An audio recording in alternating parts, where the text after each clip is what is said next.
Welcome back. Now we're going to be talking about networking with fashion photography and beauty photographers. Networking is fundamental, especially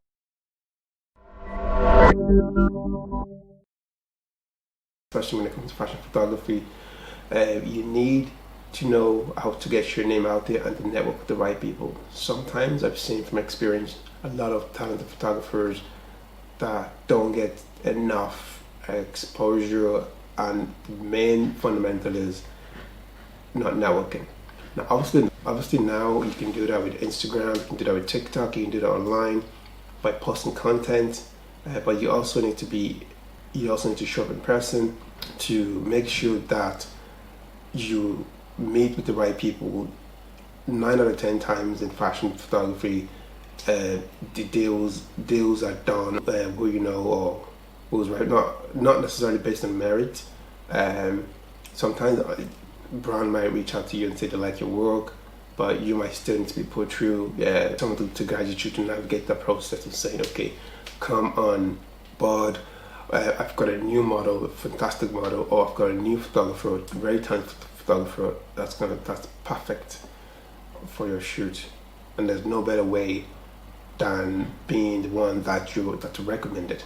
Now, obviously, in a day and age where everything's online, face-to-face marketing seems like, oh, it's not necessary. But trust me, being there in person, obviously your presence can be felt online, but being there in person at an event, networking, talking with people, collaborating, those are the ways you can get your name out there, and you can make sure your names are mentioned in rooms when it comes to a new project or a new idea that you want to be used for. Just imagine if someone mentioned, oh, so and so photography would be great for this campaign.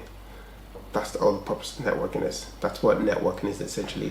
And truth be told, there are probably also, like, you might have a person that's running a particular agency or a particular sector, or for a particular department, that you need to know to get to know the key people, and that's how you can broker a deal.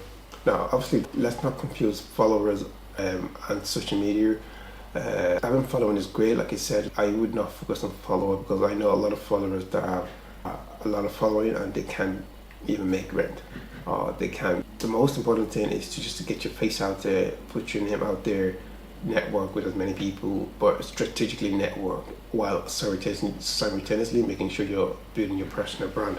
Obviously, events as well. One thing I used to do, I used to go to a lot of events, a lot of fashion events. It doesn't matter if it's fashion show, to a beauty pageant, to an award show, or going to as many events as possible and collecting business cards, adding people on Facebook, adding people on Instagram, going to develop and obviously nurture the relationship as well.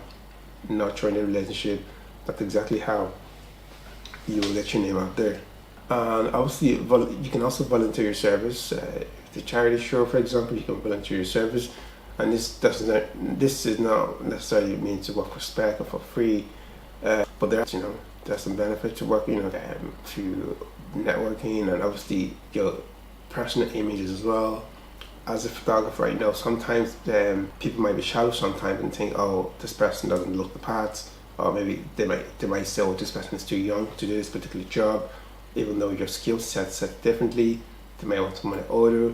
They might say, oh, it might just be superficial stuff that they say, oh, sorry, you're not going to use this particular person because of X, Y, Z. Until you become a household name, then all of that does not really matter. Now, what I would say is tips for you. Okay, don't pinch pennies on business card. Choose a business card. There's a lot of websites out there like Vistaprint.com, like Mood Card. You obviously want to make it an impression with your business card. If not, at least I know online, LinkedIn as well is great as well for connection, for keeping in touch with people. And also, a lot of photography do time for print, TFP, time for print. Ideally, if you're going to do time for print, make sure it's something that's going to be worth your time. Initially, if you're starting out, you probably need to do a lot of TFP to just build up your portfolio, and until you have enough photo shoot under your belt, then you are good to go. Now, one way to do this is by working with different models, joining different Facebook groups, of different photographers that's local to your place. You can also do this by working with brands. They might send you your clothes, their accessories, you might shoot for them, just to build your portfolio if you're starting out. You can also collaborate with influencers that cater to your demographic, if that makes sense. It's very, I would say, as a photographer, it's very relevant and very, I would say, you need to have some sort of online presence or some sort of digital presence. You put your face to the camera. It's not about you. Forget about your ego. It took me a while to come on camera as well. I know sometimes it's to feel insecure. Whatever you have to do. Get a new haircut. Wear something nice. Do your makeup or whatever it is that's gonna take you to be on camera. Put your face to the camera and talk to the camera. And the more you do, the more videos you post out there, the better you'll get, and then, obviously the result will compound over time. And also another tips for networking is obviously attend industry events, like I said, join professional organizations, join photography club, join Facebook groups, join Discord, Telegrams of different photographers. Use social media, travel to other countries, travel for other events, try and get some PR behind your brand. Twitter, LinkedIn, X, any other platform where you can get your name out there. And obviously using hashtag related to your field, tag a specific location based.